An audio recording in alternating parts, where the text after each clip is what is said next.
الرحمن علم القرآن خلق الإنسان علمه البيان الشمس والقمر بحسبان والنجم والشجر يسجدان والسماء رفعها ووضع الميزان ألا تطغوا في الميزان وأقيموا الوزن بالقسط ولا تخسروا الميزان والأرض وضعها للأنام فيها فاكهة والنخل ذات الأكمام والحب ذو العصف والريحان فبأي آلاء ربكما تكذبان خلق الإنسان من صلصال كالفخار وخلق الجن من مارج من نار فبأي آلاء ربكما تكذبان رب المشرقين ورب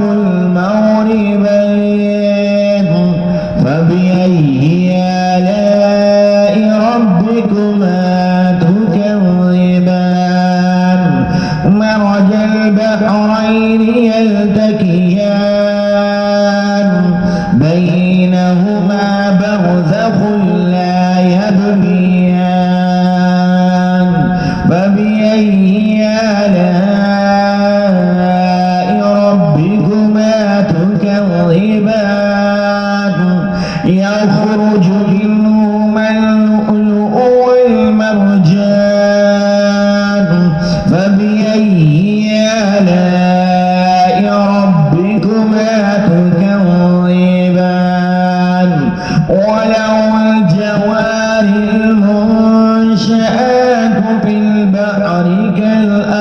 كالأعلام فبأي آلاء ربكما تكذبان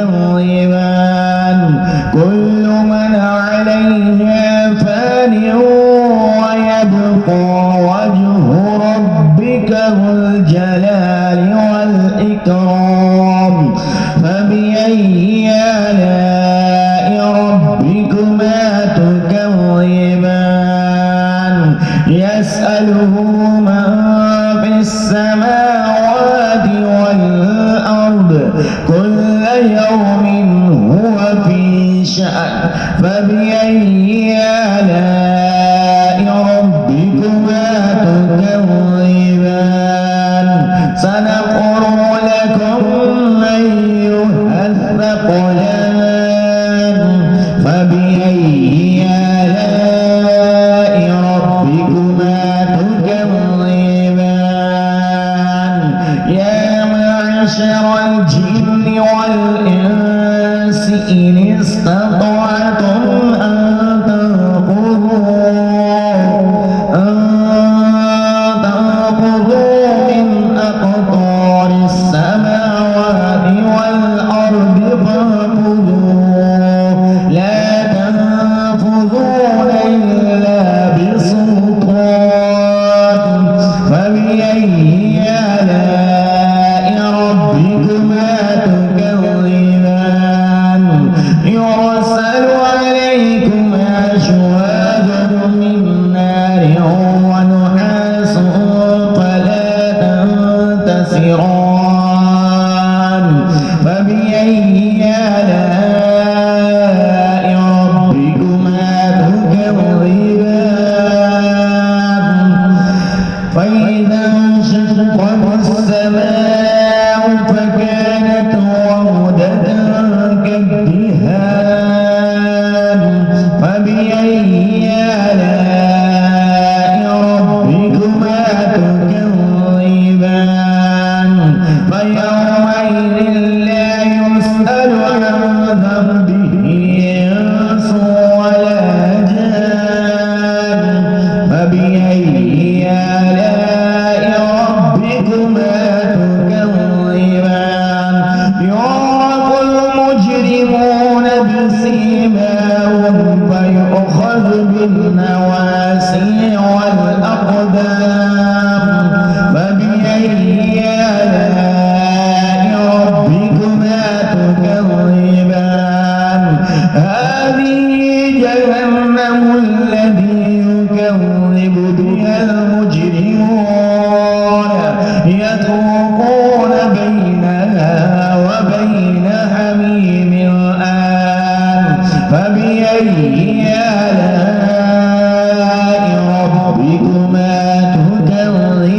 فيهما عينان تجريان فبأي آلاء ربكما تكذبان فيهما من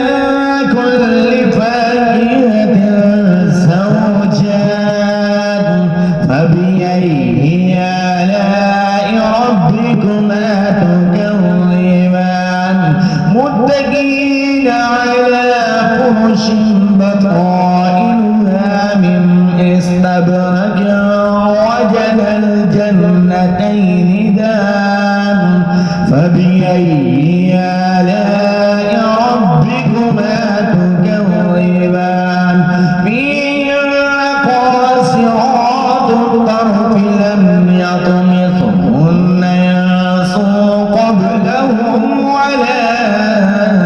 جان فبأي آلاء ربكما تكذبان كأنهن الياقوت والمرجان فبأي آلاء ربكما تكذبان الجزاء الإحسان إلا الإحسان فبأي آلاء ربكما تكذبان ومن دونهما جنتان فبأي آلاء ربكما تكذبان مدهامتان فبأي آلاء ربكما تكذبان فيهما عينان نضاختان فبأي آلاء ربكما تكذبان فيهما فاكهة ونخل ورمان فبأي آلاء ربكما تكذبان فيهما فاكهة ونخل ورمان فبأي آلاء ربكما تكذبان فيهن خيرات حسان فبأي آلاء ربكما تكذبان حور مقصورات